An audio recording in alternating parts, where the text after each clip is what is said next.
Hi, I'm Cynthia, and welcome to Cynthia's Chair.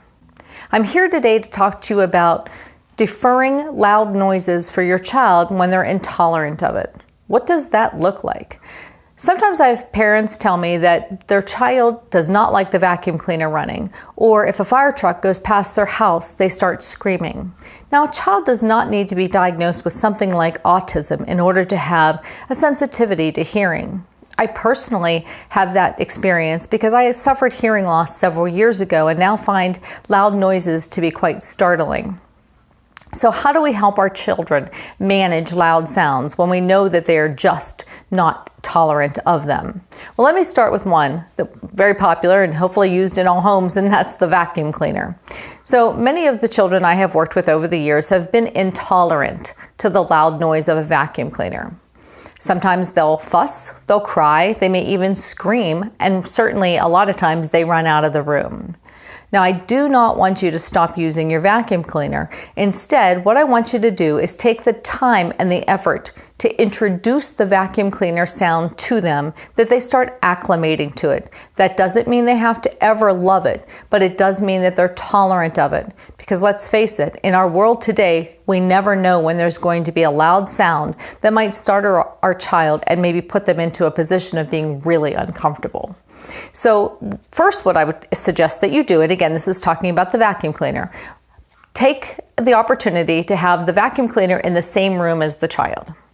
I wouldn't turn it on right away. I would just let it sit there and I would talk about it. Tell the child this is the vacuum cleaner and then when you run it, it's going to be loud, but it's okay. Show them dirt on the floor even, and show them how you're going to use the vacuum cleaner hose to pick up that dirt. Again, don't turn it on yet.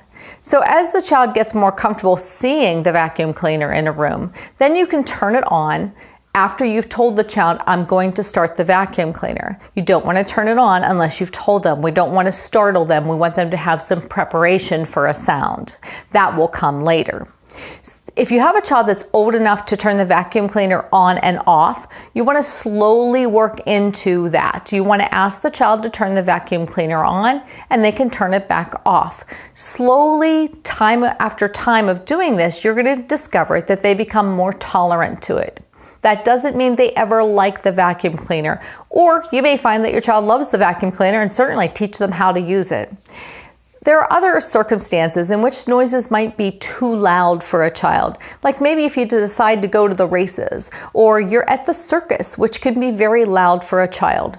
What I recommend in situations like that, in which you do have some control, I'd like you to purchase a pair of sound headphones. These are made primarily for people going to a shooting range, and these are going to be a loud noise and they want to buffer it. So all you have to do is check on Amazon. I actually have a link to this particular pair on my site, so please look that up. Take the headphones, put them on the child's ears.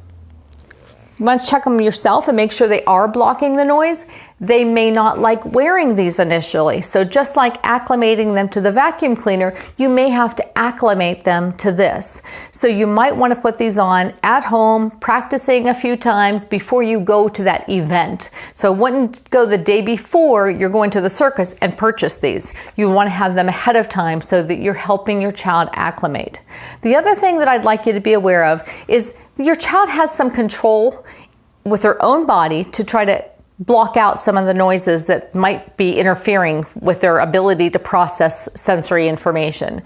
So what you can do is show your child by hand-over-hand guidance, cover their ears with their own hands and take them on and off as you talk, maybe making some silly sounds so they can see that there's a difference whenever their hands are over their ears versus whenever there's nothing covering them. We do want them to learn how and when to take advantage of ways to block sound. But again, we want them to be exposed to sound.